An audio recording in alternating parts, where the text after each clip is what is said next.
What is up, everyone? It is Diecastbuffet here again. Kyle Larson wins at the Charlotte Roval in domination fashion.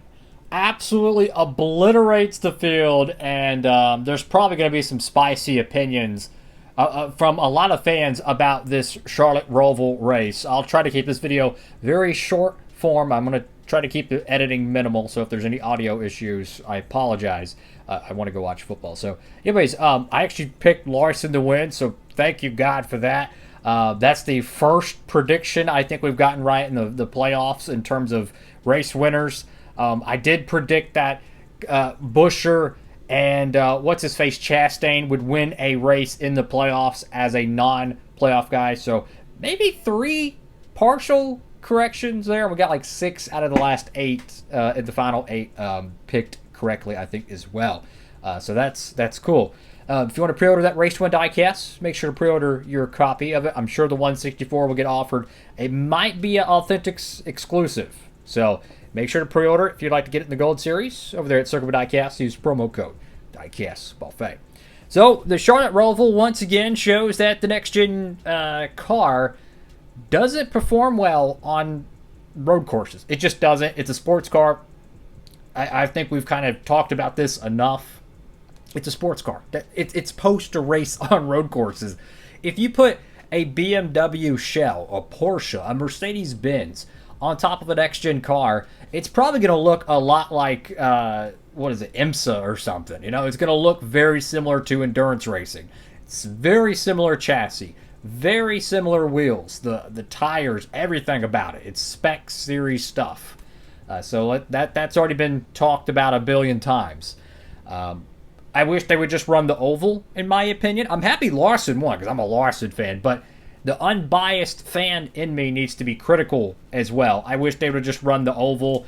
Apparently they're going to be running the Roval in 2025, but one thing I will say is that if they really, really, really wanted to, they could just swap it to the oval. It's the same racetrack. It would probably be even cheaper to run the oval because they don't have to hire a crew to redo the entire infield every year.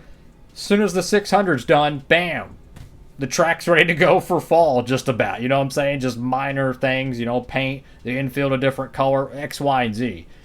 So I just wish they'd run the oval. I mean, look at all the next-gen 1.5 mile races. Almost every single one of them is great. It really is.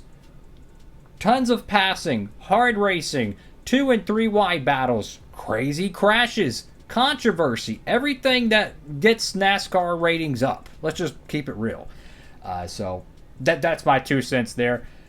Fortunately, the next 2 races are going to be really good. Las Vegas and Homestead. So I'm super excited about that. Martinsville and Phoenix, not so much. So as far as I'm concerned, the NASCAR season ends at Homestead in 2 weeks.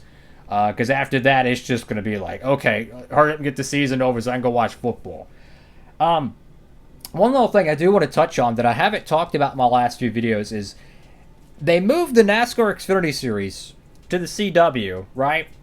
Has anyone else's CW feed been extremely low resolution? Like, real talk. Like, I watching the CW feed, and it's like, you know, the TV channel, and it is the blurriest TV channel I have ever seen on cable. It's insane. It's like 480p. It looks like a YouTube video NASCAR highlight from 2008. It's insane. From my understanding, it's your local stations that might be the reason why it's so blurry, but yeah, that's no fun.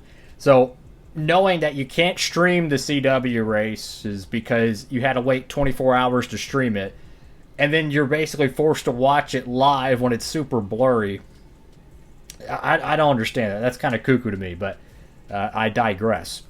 So on to the next one. The eliminated drivers are Cindric, what's his face, Logano, which is kind of a surprise, I think, for a lot of fans. Suarez and Tyler Reddick almost got eliminated there, but it was going to be Chase Briscoe. So the final 8 is set.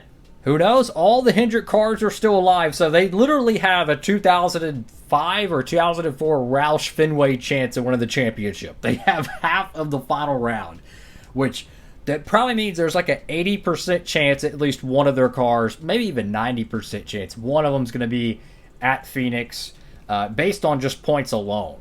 So that'd be fascinating to watch. What did y'all think? Make sure to comment down below. I miss the Charlotte Oval for the fall day. I really hope they kind of just go back to it in 2025. I mean, I understand they've already properly revealed the schedule, but would anyone really complain if they said, hey guys, we're going to take a year or two off from the Roval. Let's just run the Oval. It's the same date. Your tickets are going to work the same. You're going to sit in the same seat most likely. That's just my 2 cents. Have a blessed one, everybody. Thank y'all so much for watching Diecastbuffet. Signing off.